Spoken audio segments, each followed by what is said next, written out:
Hello friends, आपका स्वागत है सिविलियन क्लासेस में। तो पहले बच्चों हम लोग पढ़ रहे थे एनवायरमेंटल इंजीनियरिंग, है ना।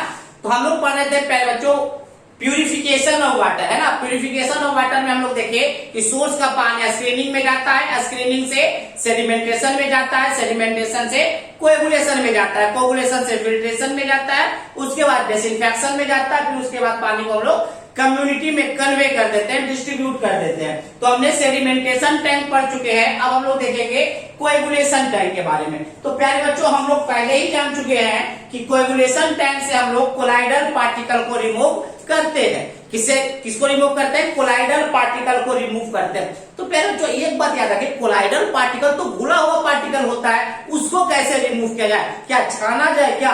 तो प्यारे बच्चों, इतना बड़ा अमाउंट में पानी को ट्रीट किया जाता है कि आप उसको छान नहीं सकते हैं। तो देखिए प्यारे बच्चों, हम लोग क्या करते हैं, मान लीजिए ये आपका कोएगुलेशन टैंक है, इसमें वाटर है और इसमें जो कोलाइडल पार्टिकल है उसको हटाना है ना। तो देखिए क्या करते हैं, एक बात याद रखिएगा प्यारे बच्चों, कोलाइडल पार्टिकल के पास नेगेटिव चार्ज होता है। याद रखिएगा, कोलाइडल पार्टिकल के पास नेगेटिव चार्ज होता है, आपको याद रखना है। कोलाइडल पार्टिकल कहने का मतलब है क्ले टाइप का पार्टिकल। तो कोलाइडल पार्टिकल पे नेगेटिव चार्ज पार्टिकल होता है। अब हम क्या करते हैं, इसको हटाने के लिए इस कोएगुलेशन टैंक में हाईली पॉजिटिव चार्ज केमिकल डालते हैं। ऐसा केमिकल हम पानी में डालते हैं जो हाईली पॉजिटिव हो। क्या हो? बहुत ही ज्यादा पॉजिटिवली चार्ज पार्टिकल हो। जैसे हम पॉजिटिवली चार्ज पार्टिकल डालेंगे तो इस नेगेटिव चार्ज पार्टिकल को क्या करेगा? अट्रैक्ट कर लेगा, बांध लेगा। तो प्यारे बच्चों देखिए, इसमें कोलाइडल पार्टिकल था, इसमें हमने हाईली पॉजिटिव चार्ज पार्टिकल डाला, तो क्या किया, दोनों आपस में मिलके एक फ्लॉक का निर्माण कर लिया। फ्लॉक आने का मतलब एक बड़ा सा बंधक बन गया। और negative charge particle colloidal particle है ना, हाईली पॉजिटिव चार्ज पार्टिकल के बीच में। अब देखिए प्यारे बच्चों, फ्लॉक जो होता है FLOCC, फ्लॉक जो होता है प्यारे बच्चों, बहुत ही बड़े बड़े शेप में बन जाता है। उसको इजीली हम क्या करते हैं, निकाल लेते हैं। कोलाइडल पार्टिकल को निकालना बहुत ही मुश्किल होता है, बट कोलाइडल पार्टिकल को हटाने के लिए पानी में हाईली पॉजिटिव चार्ज पार्टिकल डालते हैं। वो क्या करता है, फ्लॉक का निर्माण करता है और इस फ्लॉक को मैनुअली हम निकाल सकते हैं। ठीक है ना। अब देखिए प्यारे बच्चों, अब एक टर्म आता है ऑप्टिमम डोजेज ऑफ कोएगुलेंट। एक टर्म है ऑप्टिमम डोजेज ऑफ कोएगुलेंट। क्या होता है? अब देखिए प्यारे बच्चों, बात ये उठता है कि कितना केमिकल्स इसमें डाला जाए, कितना अमाउंट का हाईली पॉजिटिव चार्ज इसमें डाला जाए। तो प्यारे बच्चों, तो हम क्या चाहेंगे, हम ये चाहेंगे कि कितना मिनिमम से मिनिमम केमिकल डाले ताकि मैक्सिमम से मैक्सिमम कोलाइडल पार्टिकल को रिमूव कर सके। तो प्यारे बच्चों, ऑप्टिमम डोजेज ऑफ कोएगुलेंट यही बताता है कि कितना कम से कम केमिकल डाले ताकि मैक्सिमम से मैक्सिमम कोलाइडल पार्टिकल हट जाए। One minimum amount of coagulant, one minimum amount of, एक चीज याद रखिएगा, हाईली पॉजिटिव चार्ज केमिकल जो डालते हैं उसको हम लोग कहते हैं कोएगुलेंट। क्या कहते हैं? कोएगुलेंट। हम यह बोल सकते हैं one minimum amount of coagulant, जिससे मैक्सिमम पार्टिकल्स कोलाइडल पार्टिकल को रिमूव किया जाए, वही मिनिमम अमाउंट क्या कहलाएगा? Optimum doses of coagulant. बात समझ में आया? One minimum amount of coagulant, जिससे मैक्सिमम कोलाइडल पार्टिकल को निकाला जा सकता है, उसी को हम लोग क्या कहेंगे प्यारे बच्चों? Optimum doses of coagulant. अब बात ये उठता है प्यारे बच्चों कि ऑप्टिमम डोजेज ऑफ कोएगुलेंट होता कितना है, मतलब कैसे पता चलेगा कि किसी भी पानी में कितना हमको ऑप्टिमम डोज मिलाना होगा।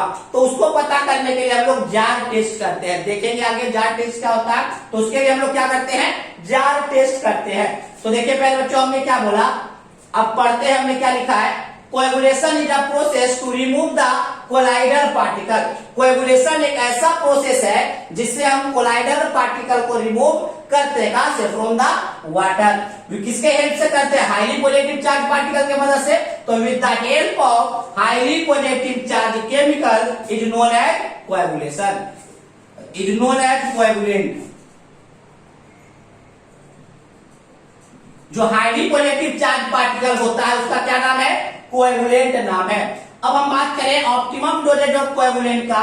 तो देखिए, optimum doses of coagulant is the minimum dosage of coagulant. Optimum dosage क्या है? मिनिमम डोजेज ऑफ कोएगुलेंट है जिस पर at which maximum removal of colloidal particle occurs.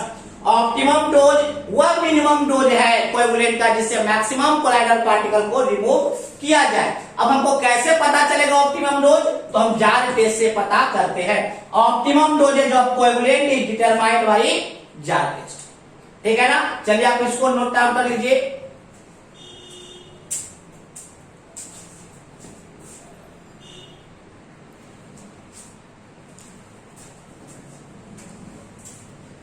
तो अब हम लोग देखेंगे पहले बच्चों जार टेस्ट कैसे करते हैं। अभी हमने बताया कि ऑप्टिमम डोजेज ऑफ कोएगुलेंट जो हम लोग पता करते हैं वो जार टेस्ट से पता करते हैं ना। तो देखिए पहले बच्चों जार टेस्ट से कैसे पता करते हैं। तो जार टेस्ट का जो अपराटस है इस प्रकार से अपराटस होता है, ठीक है ना। जार टेस्ट के अपराटस में लगभग 4 या 4 से ज्यादा जार होता है। देखिए 1 2 3 4 या 4 हो सकता है या 4 से ज्यादा जार होगा, ठीक है ना। अब देखिए पहले बच्चों याद रखिएगा इस जार का जो कैपेसिटी होता है लगभग 1 से 2 लीटर कैपेसिटी होता है, लगभग 1 से 2 लीटर कैपेसिटी होता है। अब देखिए पहले बच्चों इसमें पैडल्स डाले हुए रहते हैं, देख रहे हैं ब्लू पेन ये वाला है ना। तो क्या होता है इसको स्टीयरिंग भी कहते हैं या पैडल्स भी कहते हैं ना। तो ये 4 पैडल्स डाले हुए रहते हैं जो कि मेटल के होते हैं, वो भी कोरोसिव मेटल्स है, किसके जिसमें कि जंग ना लग सके, ठीक है ना। अब देखिए अब इसको हम पहले बच्चों जो पैडल्स डाला गया उसको हम रोटेट कर सकते हैं अपने डिजायर स्पीड से। किसके मदद से, मोटर लगा हुआ है, क्या लगा हुआ, मोटर लगा हुआ है जिसके मदद से ये पैडल्स क्या हो सकता है, रोटेट कर सकता है। अब एक बात याद रखिएगा पहले बच्चों, चारों जार में जो सैंपल आप रखिएगा वो इक्वल वॉल्यूम का रखिएगा। अगर आप 1 लीटर रख रहे हैं तो चारों में 1 लीटर वॉल्यूम ही रखना है। अब क्या करना है पहले बच्चों, चारों जार में अलग अलग क्वांटिटी के कोएगुलेंट डाल देना है। मतलब किसी में 10 ग्राम, किसी में 5 ग्राम, किसी में 2 ग्राम, किसी में 1 ग्राम, मतलब अलग अलग क्वांटिटी के क्या कर देना है, कोएगुलेंट इसमें ऐड कर देना है। अब पहले बच्चों अपने कॉपी पे लिख देना है कि कौन से जार में कितना हमने क्वांटिटी मिलाया है। नोट डाउन कर लीजिएगा कि कितना कितना क्वांटिटी हमने इस जार में डाले हैं। अब क्या कीजिएगा पहले बच्चों, इस मोटर की मदद से पैडल्स को घुमाना स्टार्ट कीजिएगा। पैडल्स को जो घुमाइएगा वो घुमाइएगा 30 से 40 आरपीएम के मदद से, मतलब इतना स्पीड से। आरपीएम का मतलब क्या है, रेवोल्यूशन पर मिनट। 1 मिनट में 30 से 40 बार ये घूम जाएगा, इतने स्पीड से घुमाना है और लगभग 10 मिनट तक घुमाना है। क्या करना है, 10 मिनट तक घुमाना है। अब पहले बच्चों स्पीड को थोड़ा कम कर देना है, स्पीड को कम करके 20 से 30 आरपीएम कर देना है, 20 से 30 आरपीएम कर देना। ये भी स्पीड लगभग हम 10 मिनट तक बरकरार रखेंगे। अब पहले बच्चों क्या करेंगे, पैडल्स को स्टॉप कर देंगे, रोक देंगे और उसके बाद कुछ पार्टिकल को सेटल डाउन होने देंगे। अगर कोई पार्टिकल सेटल डाउन हो रहा है तो उसको सेटल डाउन होने देंगे। फिर उसके बाद हम अपने नग्न आंखों से देखेंगे कि चारों में से किसमें सबसे अच्छा फ्लॉक बना है। फ्लॉक तो बताए ना क्या, फ्लॉक मतलब होता है प्यारे बच्चों नेगेटिव चार्ज पार्टिकल और पॉजिटिव चार्ज पार्टिकल्स के बीच में जो एक कॉम्बिनेशन बनता है उसको हम फ्लॉक कहते हैं। तो किसमें सबसे बेस्ट एक फ्लॉक बना है, तो हम वही देखेंगे ऐसा कौन सा मिनिमम डोज है। देखिए हमको क्या क्वांटिटी पता है 10 5 2 1 डाला हुआ, कौन सा ऐसा मिनिमम डोज है जिसपे मैक्सिमम फ्लॉक मिला है, वही आपका ऑप्टिमम डोज होगा, ठीक है ना। चलिए पहले बच्चों हम लोग लिखा हुआ देख लेते हैं, क्या लिखे हैं। The optimum dosage of coagulant is determined by jar test, जो कि हम लोग को पता है। Jar test apparatus are shown in figure, जो कि आपको फिगर में दिख रहा है। जार apparatus consist of 4 और more jar of 1 to 2 litre capacity. Jar apparatus में 4 जार होते हैं जिसके कैपेसिटी 1 से 2 लीटर के बीच में होता है। Paddles of non-corrosive metals are placed in each jar which can be rotated at any desired speed with the help of motor। पहले बच्चों पैडल्स होते हैं जो कि नॉन कोरोसिव मेटल का बना हुआ होता है, इस जार में डाला हुआ रहता है जिसको हम रोटेट कर सकते हैं अपने डिजायर स्पीड में with the help of motor, motor के मदद से। For this stage the sample in equal volume is taken in every jar. Every jar में जो सैंपल लेंगे वो बराबर बराबर लेंगे। Then coagulant is added in jar in varying quantity. अब उसके बाद कोएगुलेंट को ऐड करेंगे, मतलब पॉजिटिव चार्ज केमिकल को ऐड करेंगे वैरिंग क्वांटिटी में, मतलब घटते क्रम में या बढ़ते क्रम में। Next note down the quantity of coagulant added in each jar. अब आपको कलम कॉपी पे नोट डाउन कर लेना कि कौन से जार में कितना हमने कोएगुलेंट मिलाया है, ठीक। Then the rotate paddles at the speed of 30 से 40 आरपीएम फॉर 10 मिनट। और 10 मिनट के लिए आपको क्या करना है, पैडल्स को रोटेट करवाना है किस स्पीड से, 30 से 40 आरपीएम, है ना। Next, then the speed is reduced to about 20 to 30 RPM for 10 minute. उसके बाद स्पीड को कम कर देना है, 20 से 30 आरपीएम कर देना है, वो भी हम 10 मिनट तक घुमाएंगे।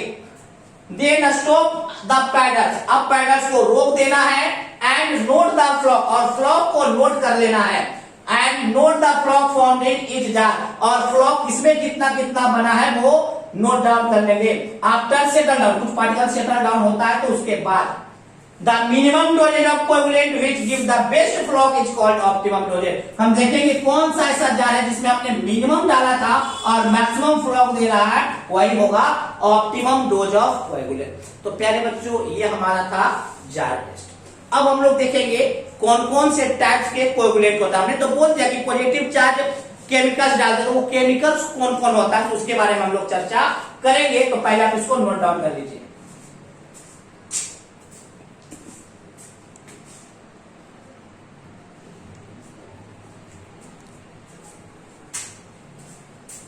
तो पहले बच्चों हम लोग देखेंगे टाइप्स ऑफ कोएगुलेंट, कौन कौन से ऐसे कोएगुलेंट है, मतलब कौन कौन से ऐसे हाईली पॉजिटिव केमिकल्स है जिसको डालने पे कोलाइडल पार्टिकल को क्या निकाला जा सके, या कौन कौन सा ऐसा हाईली पॉजिटिव केमिकल्स है जिसको डालने पे कोलाइडल पार्टिकल के साथ मिलकर फ्लॉक बनाया जा सकता है। तो देखिए पहले बच्चों, हमने क्या बोले, ट्राई वैलेंट मेटालिक आयन, ऐसा मेटल जिसके पास ट्राई वैलेंट कैटायंस होते हैं, मतलब +3 वाले जितने भी चार्ज होते हैं वो सब होता है हाई कोएगुलेटिंग पावर। मतलब ऐसे ट्राई वैलेंट मेटालिक आयन जो क्या होते हैं, मतलब हम ये बोल रहे हैं ऐसा मेटल आयन जिसके पास 3 वैलेंसी हो, वो उसके पास हाई कोएगुलेटिंग पावर होता है। जैसे कि हम लोग यूज करेंगे Elms, ferrous sulphate, ferric chloride and ferric sulphate, और दूसरा नेक्स्ट है सोडियम एल्यूमिनेट। ठीक है प्यारे बच्चों, तो हम ये 4 तरीके का कोएगुलेंट यूज करते हैं, जिसमें सबसे ज्यादा यूज करते हैं प्यारे बच्चों एलम को। किसको यूज करते हैं, एलम को सबसे ज्यादा यूज करते हैं। अब देखिए प्यारे बच्चों, एलम का जो फॉर्मूला है, एलम का जो फॉर्मूला है वो क्या, Al2SO4 का होल थ्राइस into 18H2O।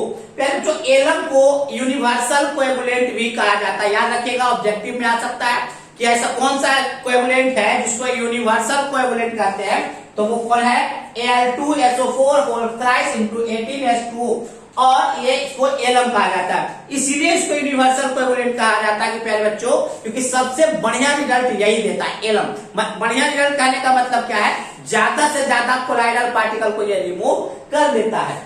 और याद रखिएगा एलम जो है वैसे वाटर में काम करता है जिसका कि पीएच वैल्यू 6.5 से 8.5 के बीच में लाई करता है। मतलब एलम उसी वाटर में यूज कर सकते हैं जिसका पीएच वैल्यू 6.5 से लेकर 8.5 के बीच में है।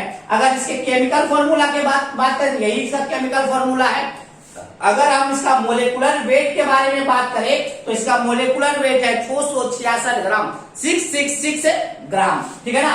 अगर हम बात करें प्यारे बच्चों ये काम कैसे करता है, तो एलम, देखिए एलम को चाहिए अल्कलानिटी, फ्लॉक बनाने के लिए अल्कलानिटी चाहिए। और प्यारे बच्चों याद रखिएगा किसी भी वाटर में अल्कलानिटी होता ही होता है। तो देखिए एलम को चाहिए अल्कलानिटी, अल्कलानिटी के साथ मिलकर नॉन कार्बोनेट हार्डनेस का फॉर्मेशन करता है, फिर फ्लॉक बनाता है और गैस बनाता है और H2O बनाता है।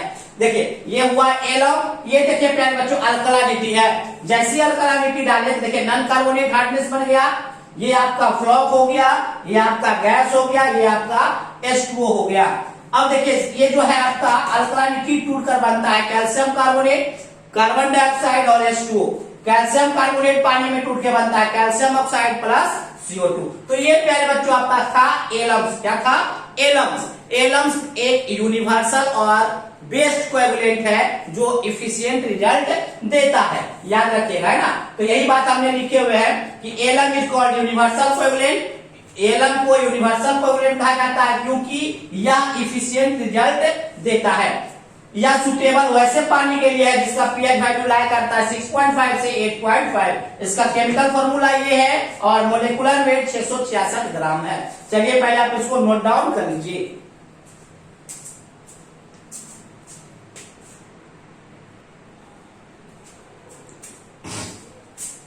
अब पहले बच्चों हम लोग देखेंगे फेरस सल्फेट का। पहले बच्चों फेरस सल्फेट जो होता है एलम से सस्ता होता है, एलम से सस्ता होता है। और फेरस सल्फेट जो है ऐसे वाटर के लिए सुटेबल है जिसका पीएच वैल्यू 8.5 से ज्यादा होता है, 8.5 से ज्यादा होता है। एक बात याद रखिएगा प्यारे बच्चों, कलर्ड वाटर, ऐसा वाटर जिसमें कलर पाया जाता है वैसे वाटर में ये सुटेबल नहीं होता है। अगर फेरस सल्फेट के फॉर्मूला की बात करें तो फॉर्मूला होता है FeSO4 × 7H2O। अगर इसके मोलिकुलर वेट के बारे में बात करें तो होता है 278 AMU। AMU का मतलब एटॉमिक मास यूनिट, है ना। तो यही बात हमने लिखा हुआ है कि it is cheaper than alum, alum से सस्ता है। This coagulant is suitable for those water having pH value greater than 8.5। ऐसे वाटर के लिए सुटेबल है जिसका पीएच वैल्यू 8.5 से ज्यादा है। It does not give good result for coloured water, colour water में ये अच्छा रिजल्ट नहीं देता है। Chemical formula of ferrous sulphate which is used as coagulant is FeSO4 × 7H2O and इसका मोलिकुलर वेट है 278 AMU, है ना। अब हम बात करें ferric chloride and ferric sulphate का, तो देखिए ferric chloride and ferric sulphate वैसे वाटर में काम करता है जिसका पीएच वैल्यू या तो 6.5 से कम हो या तो ग्रेटर देन 8.5 हो, और ये कलर वाटर में भी काम करता है। अगर फेरिक सल्फेट का फॉर्मूला का बात करें तो होता है FeSO4 का थ्राइस, और फेरिक क्लोराइड का बात करें तो FeCl3।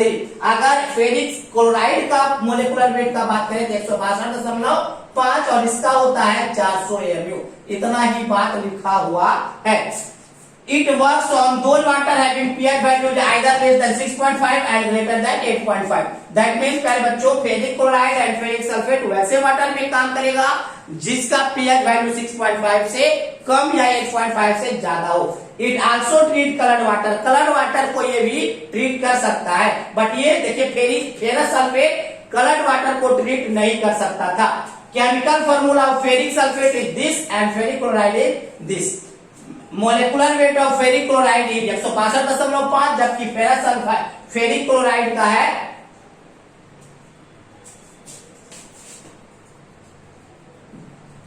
FeSO4 का होता है इसका कितना है 400 AMU, ठीक है ना। तो ये हमारा था, हमने एलम के बारे में पढ़ लिया, फेरस सल्फेट के बारे में पढ़ लिया, ferric chloride and ferric sulphate के बारे में पढ़ लिया, है ना।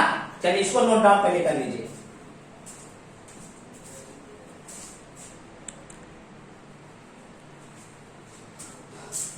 अब देखिए प्यारे बच्चों लास्ट है आपका सोडियम एल्यूमिनेट। तो प्यारे बच्चों सोडियम एल्यूमिनेट जो है सबसे महंगा कोएगुलेंट है, सबसे महंगा कोएगुलेंट है, और ये किसी भी पीएच वैल्यू में काम कर जाता है।